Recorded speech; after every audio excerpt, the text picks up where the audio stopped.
Bienvenue dans le podcast Le Salon du Livre.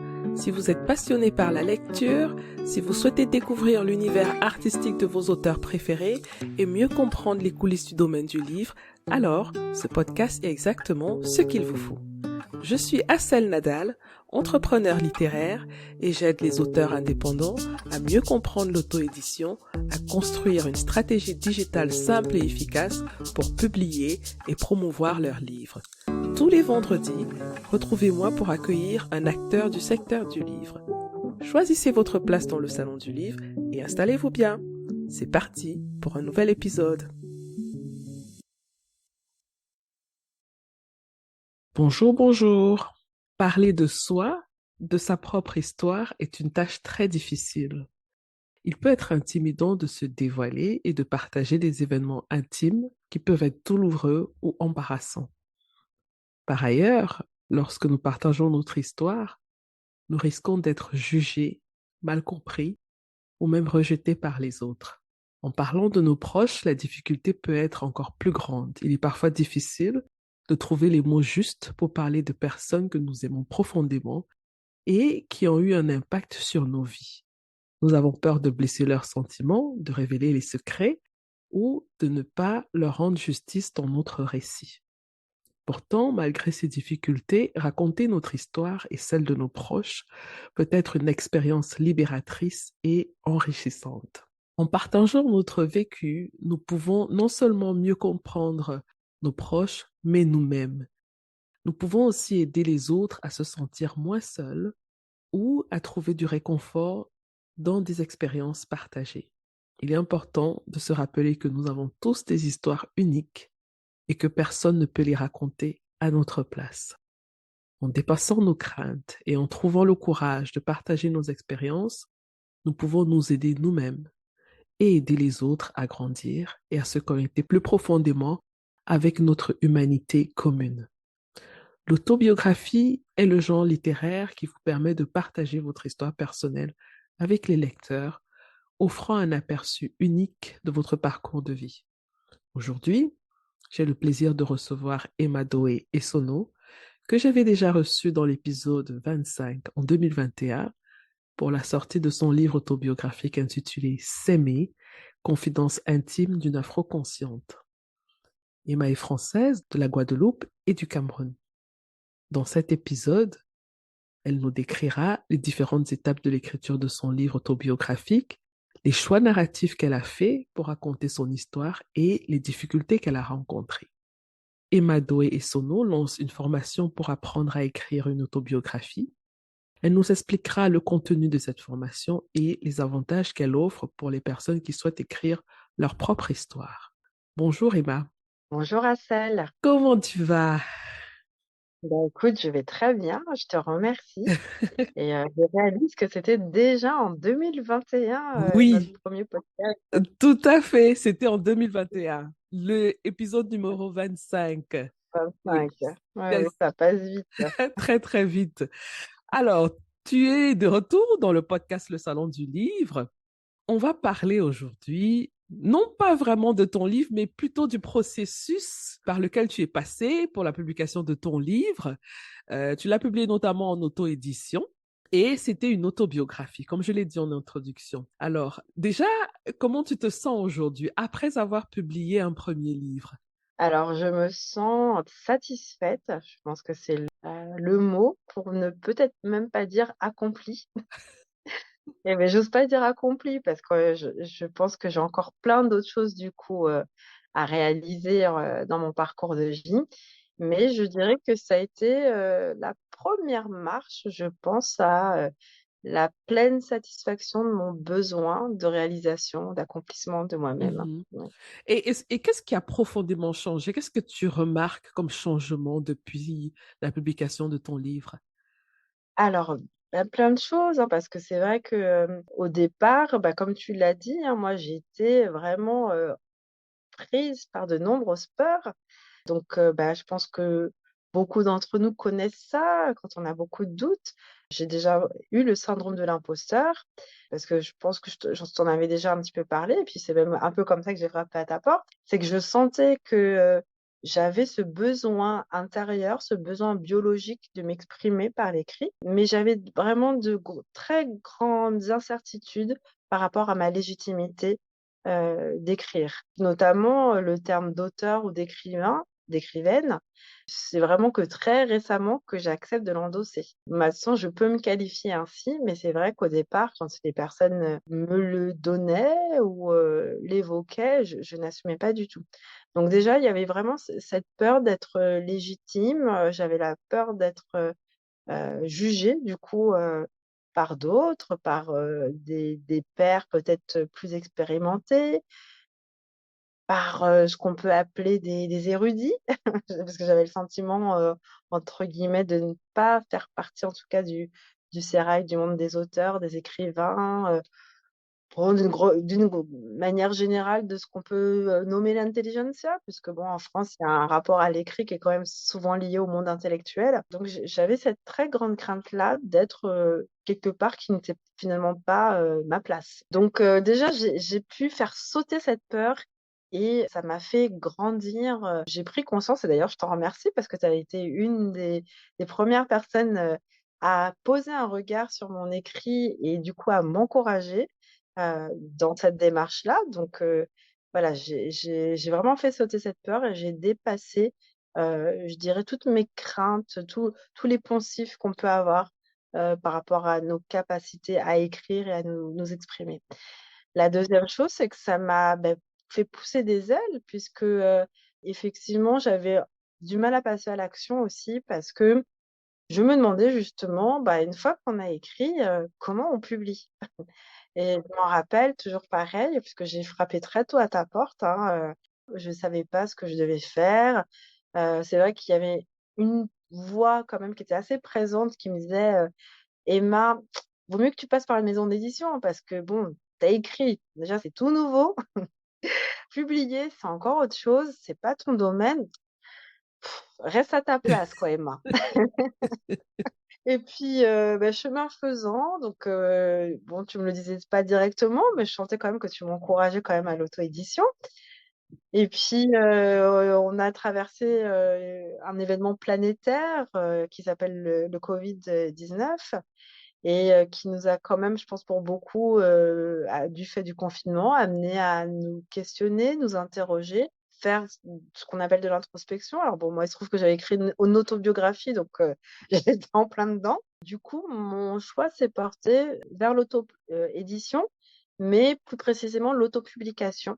Parce que je me disais que, déjà d'une part, bon moi je vis en France et il y a quand même un rapport encore, me semble-t-il, très élitiste quand même par rapport aux livres. Quand on vient d'une maison d'édition, bon des fois ça passe un petit peu mieux quand même que quand on est en auto-édition et qu'on n'est pas connu. Toujours pareil, hein, comme mon syndrome de l'imposteur est encore un peu présent, donc j'avais besoin de ce cadre-là pour me dire que j'étais légitime. Et puis, l'autre chose quand même en faisant mes recherches, parce que j'avais du temps, pendant le confinement, c'est que je me suis rendu compte que en ayant quand même une structure, en étant une personne morale et pas physique, j'avais quand même la possibilité de bénéficier peut-être un peu plus de facilité dans le cadre de partenariats, lorsqu'on veut participer à des salons. Moi, j'avais vu aussi qu'au niveau de la région Île-de-France, sur tout ce qui est les projets créatifs, artistiques, littéraires, il y a des financements qui sont alloués et notamment pour des, structures, donc des personnes morales.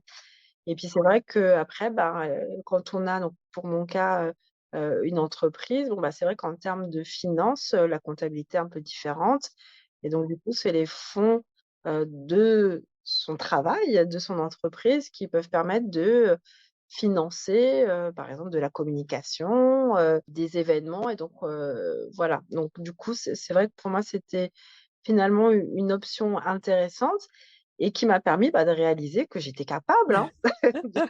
Je rappelle à ceux qui nous écoutent que quand tu parles d'autopublication, c'est-à-dire que tu as créé toi-même ta propre maison d'édition pour chapeauter tes productions littéraires. Voilà, exactement, c'est ça. Moi, je suis quelqu'un qui, quand même, est ce côté un petit peu learning by doing, hein, donc j'aime bien apprendre un peu de manière expérimentale, de faire par moi-même les choses. Et à partir du moment où je les ai éprouvées, c'est rodé, bon, bah, je peux passer peut-être à l'étage supérieur qui est, ben, de peut-être faire pour d'autres ou avec les autres, bon. Et donc là, c'est vrai qu'au départ, la maison d'édition, donc c'était effectivement de l'autopublication, donc de publier mes propres œuvres et je m'autorise maintenant puisque bon, le syndrome de l'imposteur, je le fais taire un petit peu plus. Je m'autorise à me dire que, bon, je suis peut-être pas toute seule sur cette planète à avoir eu les mêmes questionnements, avoir eu envie d'écrire et que peut-être qu'avec cette maison d'édition aussi, je peux aussi, donner, l'opportunité à d'autres, de publier leurs œuvres. Voilà le chemin, vers lequel je tends, depuis, mes premiers jets autour de Mais l'autobiographie. c'est magnifique, c'est un long parcours très riche. Est-ce que tu restes toujours dans l'autobiographie avec ta maison d'édition si tu veux travailler avec d'autres personnes ou bien tu vas t'ouvrir à d'autres genres littéraires? Alors c'est une très, très bonne question. Je reconnais, hein, comme je dis, bon là, je suis encore un petit peu en réflexion, mais je pense que comme ça, premier élan, je pense que je vais rester sur le genre autobiographique. Déjà parce que j'ai eu, très spontanément, une personne, qui m'a, fait, on va dire, des yeux doux, hein, qui avait lu mon 1er livre, «S'aimer, confidence intime d'une afro-consciente». Ça lui avait beaucoup parlé. Ça lui a donné l'élan d'écrire également sur elle. Donc elle m'avait sollicitée pour, justement, l'accompagner dans cette démarche et avec l'envie, de se publier, pardon, chez moi. Moi, je crois beaucoup aux signes de la vie et je me dis que peut-être que ma voix est là. Je pense que, il y a encore plein de choses à dire, hein, peut-être que les êtres humains, ont toujours peut-être pris l'habitude, en tout cas depuis la naissance de l'écriture, de se raconter, mais je pense que, nos vies étant uniques, plurielles et en même temps aussi, peuvent résonner dans chacun, je pense qu'on a encore plein de choses à dire et notamment aussi, je pense, chez les femmes. Nous avons plein de choses encore à exprimer donc pour moi, voilà, c'était très flatteur de la part de cette jeune femme de le faire, de venir vers moi. Donc je me dis qu'effectivement, ma voix, peut-être qu'elle est là aussi. Voilà. J'ai commencé comme ça et peut-être qu'il y a quelque chose de vertueux à aussi, donner justement la voix à d'autres, personnes de se raconter. Ben absolument, absolument. Alors, si tu devais recommencer en auto-édition ou en autopublication, qu'est-ce que tu éviterais de faire? La première chose peut-être, à mon sens, hein, penser à la sortie de mon livre, donc bon, quelque part, on peut dire: «Ah bon, bah, c'est bien, elle avait un objectif, de temps», mais il était peut-être, un petit peu ambitieux. C'est-à-dire que je n'avais pas forcément, identifié toute la chaîne de production, on va dire, avant la sortie. Donc j'avais, mon écrit, on va dire, qui avait été qui était finalisé, qui avait été relu, mais j'avais pas réalisé, qu'il allait me falloir un graphiste print.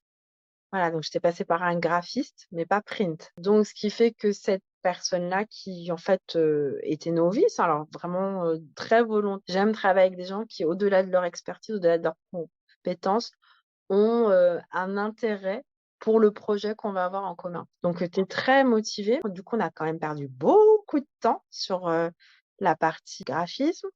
Dans mon premier livre, donc «C'est mes confidences intimes d'une afro-consciente», moi, j'ai intégré de la photo parce que je trouvais que c'était important aussi par moment de pouvoir, au-delà des mots, pouvoir faire passer des messages en images. Donc, j'avais travaillé avec un photographe et ce photographe n'était justement pas un retoucheur. Donc, c'est un artiste, il fait de la photo, mais il y avait pas les retouches.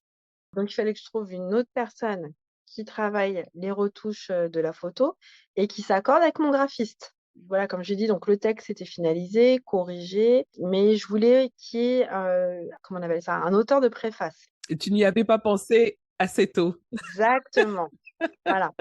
Donc Oui. du coup, au niveau de l'agencement, du livre, c'est pareil, il fallait, revoir pour pouvoir intégrer la préface de l'auteur. Donc bon, donc au niveau de la mise en forme, il y a beaucoup de choses qui ont dû être retravaillées, bon et puis après il y a les délais de l'imprimeur et moi l'imprimeur, il se trouve que donc j'avais un petit peu benchmarké, pour trouver, voilà un imprimeur qui rentrait dans mes budgets avec une certaine qualité aussi et ça m'a amené en Italie.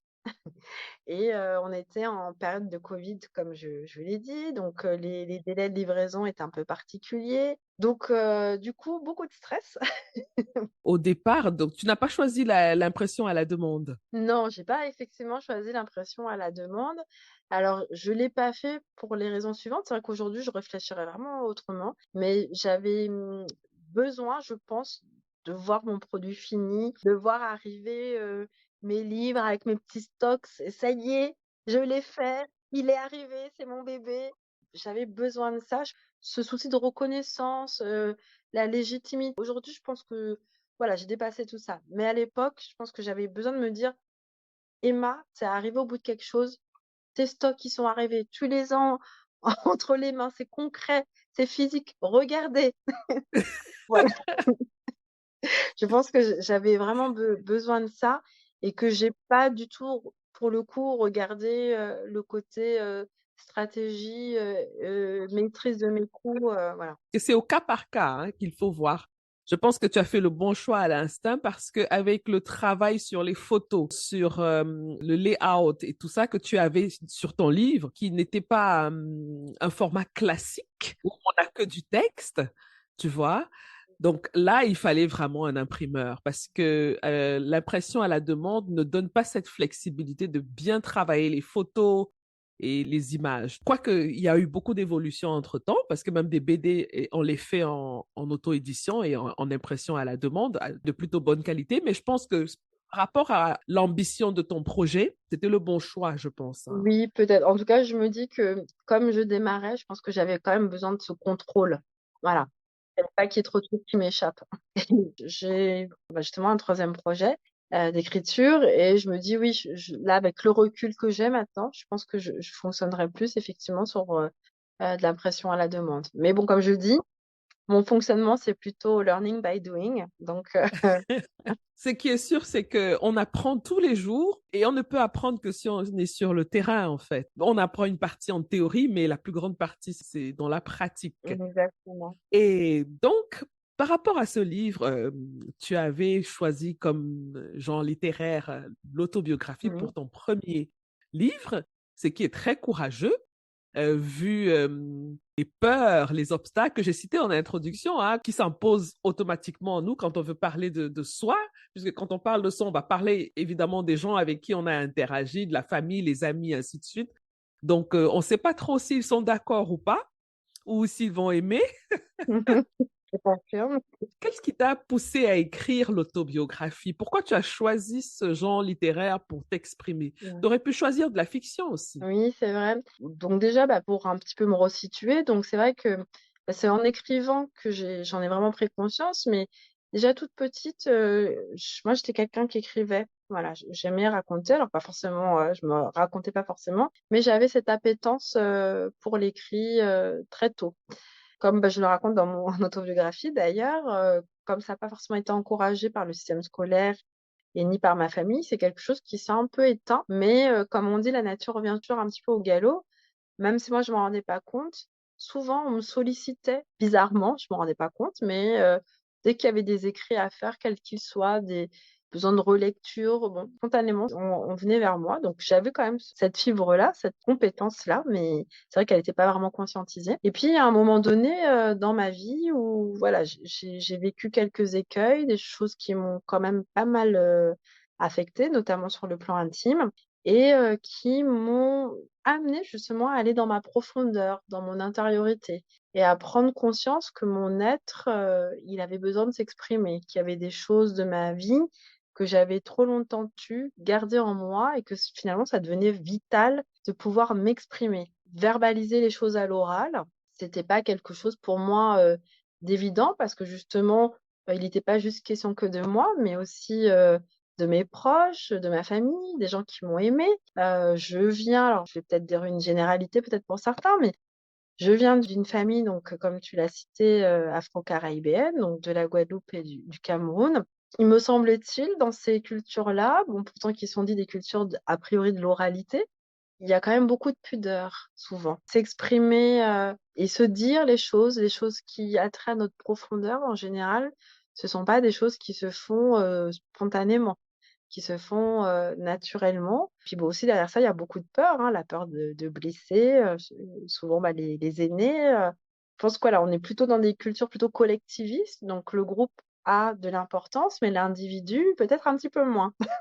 Mhm. Alors, du coup, pour moi, écrire, du coup, pas forcément dire, mais écrire, c'était le plus simple. De mettre en mots, mon parcours de vie, de l'enfance, jusqu'à l'âge adulte et surtout de mettre en lumière tous les éléments de ma vie qui ont fait de moi ce que je suis, qui m'ont aussi, questionnée, qui m'ont interrogée, qui m'ont déstabilisée. Donc tout ça pour moi, voilà, c'était très difficile de le mettre en mots, verbalement. Il y a eu un moment donné où j'ai même fait une tentative, de psychologue, mais je pense que, voilà, j'ai rien contre les psychologues, mais je pense que c'est pareil, l'être humain est complexe, c'est un être complexe et je pense que si on n'a pas forcément tous les outils, la psychologie c'en est un, mais des fois c'est pas suffisant. Voilà, me semble-t-il, je suis pas une coquille vide, donc je suis aussi empreinte d'une culture. Si ce psychologue, il n'a pas forcément toutes les clés culturelles pour comprendre la globalité de mon être, et ben, des fois ça fonctionne pas. Donc moi, ça a pas fonctionné et très vite, je me suis dit: «Bon, ben», comme j'avais aussi un peu cette fibre-là, parce que, voilà, au passage, je suis dans la formation, je fais du coaching, je suis issue des sciences humaines, donc j'avais quand même cette fibre-là aussi, cette grille de lecture-là. Je me suis dit: «Bon, peut-être que l'écriture peut être thérapeutique pour toi, donc vas-y». Donc voilà comment je suis venue à faire mon autobiographie. Donc pour moi, c'était important de pas partir dans l'imaginaire là, fallait être dans fallait être dans le réel, pour pouvoir quelque part, panser les blessures, les cicatriser et renaître. Voilà. Et alors, tu parlais des moments clés de son expérience, de sa vie, Mmh mais il y en a tellement depuis qu'on a la conscience du mh. souvenir. Comment on fait pour faire le tri? Pour dire je dis ça et je ne dis pas ça? Le livre n'aura pas 10 000 pages. Il Oui. faut tenir compte des exigences, des standards. Comment tu fais? Quand on écrit une autobiographie d'une manière générale, on le fait pour soi, mais si on passe par, l'autobiographie, donc c'est-à-dire, écrire un livre, c'est aussi qu'on a quelque chose à transmettre. Voilà. Mhm, Donc moi, ça a été un peu ma focale, c'était d'écrire sur moi, donc à la première personne, en employant le «je», mais un «je» qui va toucher le «nous» collectif, le «nous» de mes mhm, lecteurs. Donc j'avais très clairement identifié ma cible. Donc comme je le dis, mon livre, bon, il est ouvert à tout le monde, il s'adresse, bon, on va dire à l'humanité, mais mon livre parle quand même de moi, Emma, une jeune femme d'origine afro-caribéenne, née dans un contexte particulier qui est le contexte français. Mes origines de ma fenêtre ont aussi, je veux dire, un lien avec l'histoire de la France et de ses anciennes colonies. Et tout ça, pour moi, a aussi impacté la personne que je suis, mon rapport à la société, au monde, le rapport à ma famille. Mon histoire, elle raconte aussi tout ça, c'est-à-dire qu'il y a quand même une dimension historico-sociologique dans mon livre qui permet quand même de situer en quoi l'histoire a un impact dans notre trajectoire de vie. Et quand cette histoire-là, elle est empreinte de l'histoire de la colonisation et de l'esclavage, ça a aussi un impact dans notre capacité à se vivre, à exister, à s'aimer soi-même, à s'aimer dans nos groupes, dans nos familles et à s'aimer, avec un homme. Voilà, dans un couple, dans une relation.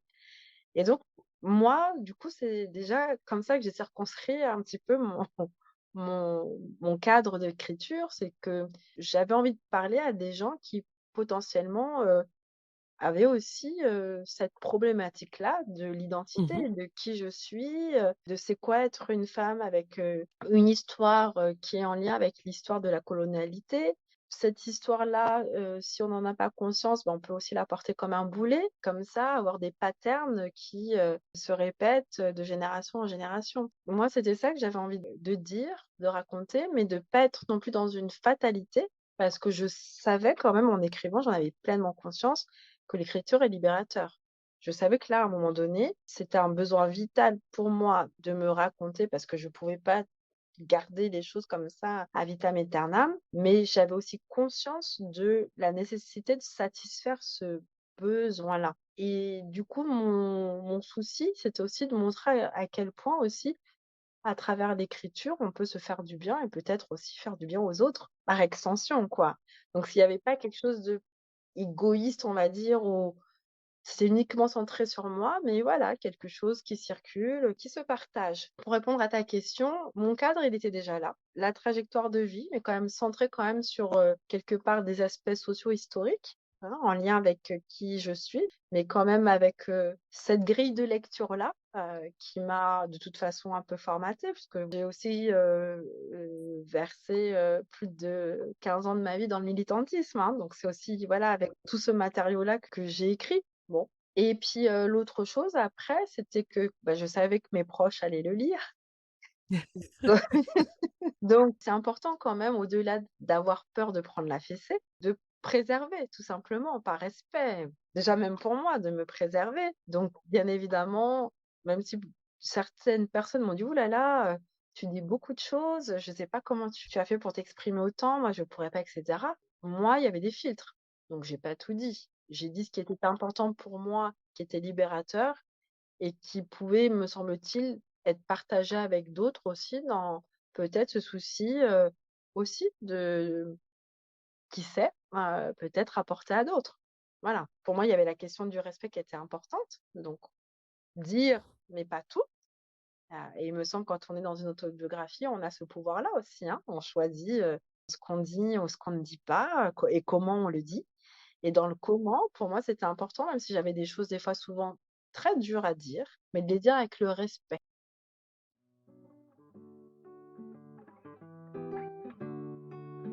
Vous avez toujours rêvé d'écrire votre propre livre, mais vous ne savez pas par où commencer pour le publier. Vous avez peur de vous lancer dans la publication et vous vous sentez perdu ou bloqué à certains moments. J'ai créé une checklist gratuite pour vous aider à publier votre livre en auto-édition avec succès. Que vous soyez un écrivain débutant ou expérimenté, cette liste vous guidera tout au long du processus de publication. La checklist est totalement gratuite. Il vous suffit de cliquer sur le lien dans la description de cet épisode pour la télécharger immédiatement. Imaginez la fierté de voir votre nom sur la couverture d'un livre. C'est possible.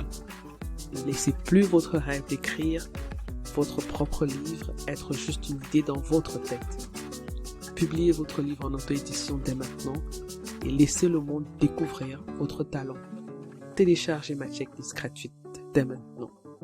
C'est votre premier pas vers le succès de votre livre en auto-édition.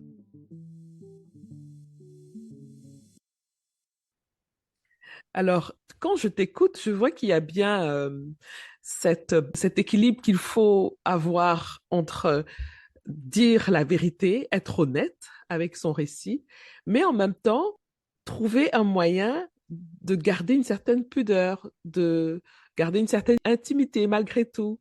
Et comment tu réussis à trouver cet équilibre? Est-ce que c'est par l'emploi de certains vocabulaires, de certains mots, d'un certain style d'écriture, des métaphores? Comment est-ce que tu procèdes? Effectivement, la question du style, est importante. Donc moi, ça a été, effectivement d'utiliser pas mal de métaphores, pour pouvoir dire, les choses. Et il y a quand même aussi en termes de contenu, être OK, être en phase avec aussi, ce que je délivre et ce que je ne délivre pas. Ça, je pense que Mhm. c'est important dès le départ de connaître sa limite en tant qu'auteur. Donc oui, voilà, donc moi, effectivement, la métaphore a été souvent, ma manière à moi de pouvoir dire, les choses, et là aussi, quelque part, avec le respect. Parce que comme je le disais tout à l'heure, on peut dire plein de choses, mais c'est un peu comme dans la communication, orale, hein, verbale. Je pense qu'on peut dire beaucoup de choses à son ou ses interlocuteurs qui peuvent être reçues. Tout dépend comment on les dit. Voilà, et quelle est la forme qu'on emploie. Donc c'est vrai que moi, la métaphore était un moyen pour moi d'exprimer ça, et puis il y avait quand même un souci, je dirais un peu d'esthétisme aussi, c'est-à-dire que j'avais envie de parler, librement, naturellement, mais aussi quand même, d'y mettre un peu des figures de style, un petit peu d'essayer d'écrire, quand même, avec une certaine finesse, si je peux dire, les choses. Ce qui était aussi important pour moi, donc puisque je savais que j'employais le registre de l'autobiographie, C'était aussi donc dans l'idée de parler vrai, donc de manière authentique, parce que j'étais quand même là pour me libérer, hein, quand même, aussi au passage. C'était de, quelque part, écrire en mettant de l'émotion. J'ai pas voulu être trop dans le cérébral, écrire de manière trop intellectuelle, et donc c'est aussi pour ça que je suis pas passée par d'autres styles et que l'autobiographie, pour moi, c'était important. Parce que quand on commence à parler à la première personne avec le jeu, en général, on est un petit peu plus dans son authenticité que quand on fait parler quelqu'un d'autre ou parler à la troisième personne ou en utilisant le nous. Bon, déjà, on est un peu déconnecté de soi, quoi. Et donc, pour moi, c'est un exercice fondamental d'écrire à partir de là, de mes émotions, de mon ressenti, à partir du cœur. Un, parce que j'avais conscience que c'était quand même ce que je refoulais depuis des années, donc que ça allait être libérateur. Du coup, quand on est quand même dans l'expression de ces émotions, comme on les refoule pas, on est aussi dans une certaine justesse, quoi. Je me contrains, je me freine que les choses sortent un peu de manière virulente, brutale, etc. Mais si à un moment donné, je m'autorise finalement à accueillir, à accepter mes émotions telles qu'elles sont. Je suis triste, je suis triste. Je suis en colère, je suis en colère. Mais que de cette tristesse, de cette colère, j'en fais quelque chose. Ça donne, me semble-t-il, en termes de message aussi, peut-être quelque chose qui est plus audible, parce que la colère, la tristesse, la joie, a priori, ça traverse tous les êtres humains, hein. Et donc, tu as appris de cette expérience, hein, tu en as fait un enseignement, si je peux dire ça comme ça, et tu as décidé de le partager avec d'autres qui peut-être sont au niveau où tu te trouvais avant, donc qui ont des questionnements, comment commencer, comment dire les choses sans blesser, ainsi de suite. Et donc, tu as décidé de lancer une formation pour aider les gens à écrire une autobiographie. Dis-nous quelques mots sur cette formation. Alors, effectivement, c'est la somme de mes observations, de mes rencontres avec des lecteurs ou bon, toute personne qui m'ont effectivement amené à me dire qu'il y avait un besoin, puisque effectivement, bah, je me rends compte que je suis pas la seule à avoir envie ou qui emploie déjà ce mode d'expression qui est l'écrit, hein. Il y a des gens qui dansent, qui font de la peinture, etc. Puis il y a des gens qui écrivent pour pouvoir exister, s'exprimer. Bon. Mais souvent, effectivement, beaucoup, lorsqu'il s'agit de se raconter, parler d'eux, ont un peu une limite, un frein qui est ben, un peu tout ce que je viens de dire, hein. Est-ce que je suis légitime? Qui je suis pour pouvoir écrire? Enfin, voilà, j'ai pas une vie extraordinaire, exceptionnelle. Pour beaucoup, la peur des proches, hein, c'est à 90% quand les gens lisent mon livre ou même ne serait-ce que voilà, quelques lignes sur le contenu du livre. La première question, c'est mais comment vos proches ont accueilli l'écrit, quoi. Voilà, comment ça s'est passé. Donc voilà. Donc c'est vrai que c'est une peur qui agite beaucoup, beaucoup, beaucoup de monde et qui, des fois, empêche les gens de passer à la cinquième. Or, pour beaucoup, on sent quand même qu'il y a cette envie, ce besoin. Alors, c'est vrai que je me dis que là-dedans, au-delà de la technicité, il y a quand même la question de comment je me dépasse, comment je fais sauter certaines croyances qui empêchent de satisfaire ce besoin. Moi, je dis toujours que tous les besoins qu'on a, ils sont légitimes. On comprend très bien lorsque c'est le besoin de manger, de boire, de dormir. Mais l'expression, écrire, c'est de l'expression. C'est aussi un besoin vital. Voilà, donc si on le comprend pour boire, manger et qu'on comprend que oui, c'est vital, c'est essentiel à la vie, bah, on devrait aussi comprendre que si j'ai ce besoin-là aussi quand même de dire les choses, c'est important. C'est important de se respecter. Alors, du coup, c'est un petit peu ce que j'ai envie d'apporter dans ces ateliers-là, au-delà de la technicité, du style qu'on peut employer dans une autobiographie, des règles générales qu'on retrouve dans une autobiographie. C'est quand même cette question aussi de comment je crois en moi, en mes possibles, comment je peux me dépasser, comment je peux réduire mes doutes, mes appréhensions. Parce que je pense que moi, c'est ce qui m'a habité, mais je pense que je suis pas la seule, au vu de ce que j'observe, à avoir tous ces questionnements, tous ces doutes. Et puis, c'est surtout de voir, ben, quelque part, quand on a franchi une marche, la satisfaction qu'on a. Absolument. Alors, quel est le programme de la formation et quand est-ce qu'elle se déroule? La formation, elle se compose de 3 ateliers qu'on peut faire soit de manière continue, donc avoir un parcours de 3 ateliers, ou sinon à la carte. Donc, ça démarre le samedi 13 mai de 11h à 13h, donc c'est 2 heures d'atelier. Donc c'est pour ça que l'idée, c'est pas forcément d'écrire tout son manuscrit, hein, mais d'avoir en tout cas les conseils, les éléments pour pouvoir se lancer. Et on va effectivement, puisque bon, comme j'ai dit, donc moi je fais de la formation, je fais du coaching, donc je suis très sensible aussi à la question du développement personnel, hein. Donc pour moi, dans l'écriture autobiographique, il y a quand même aussi une grosse dimension développement personnel.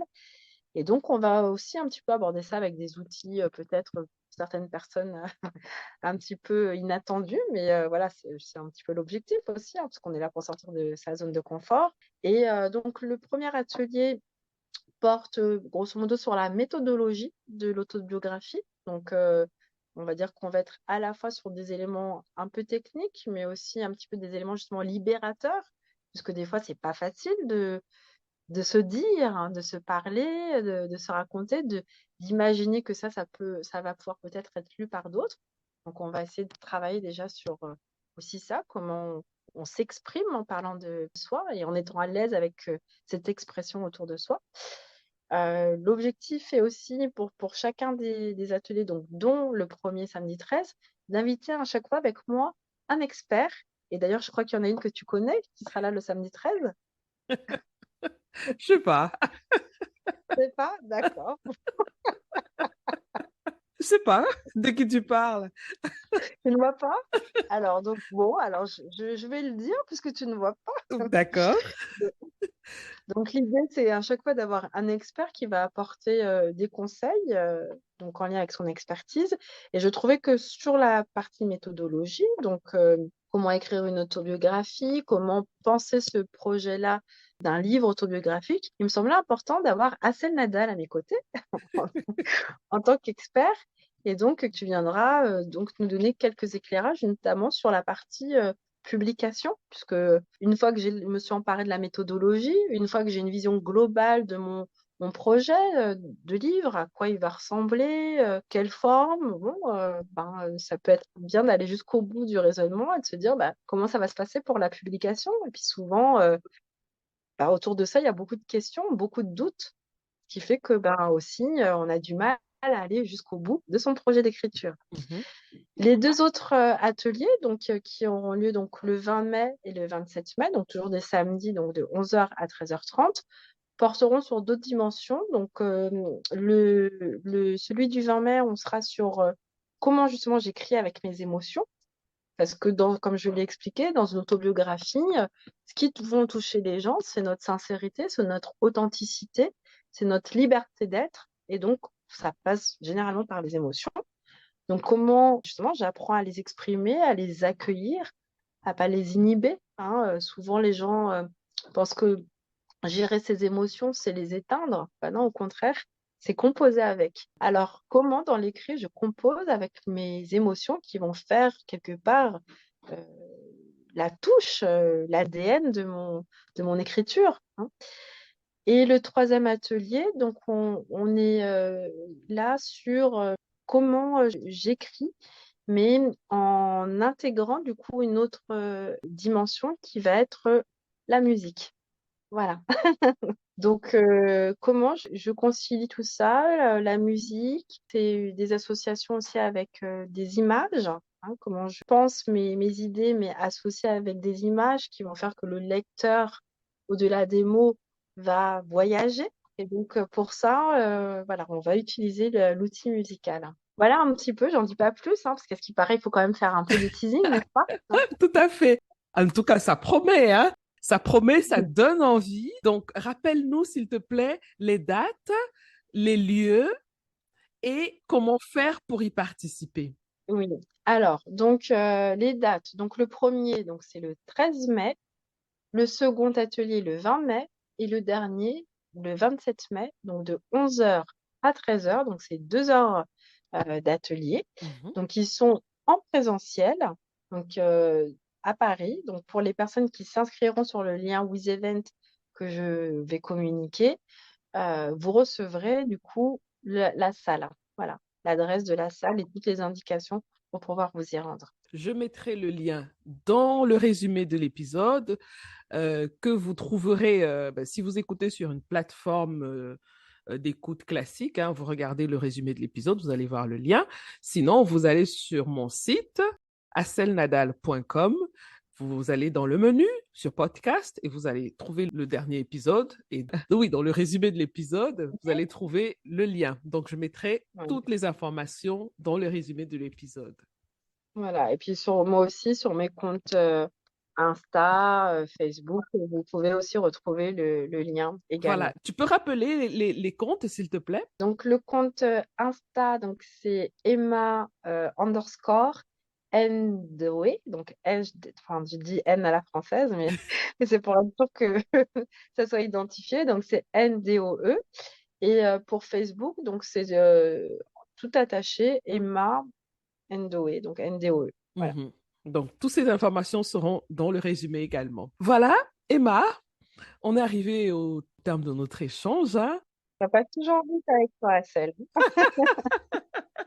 J'ai beaucoup aimé, beaucoup aimé. Et vraiment, j'ai hâte d'être à la formation. Je suis honorée de pouvoir contribuer au premier module de cette formation. Voilà, et j'espère que tu reviendras très vite avec un nouveau projet dans le Salon du Livre.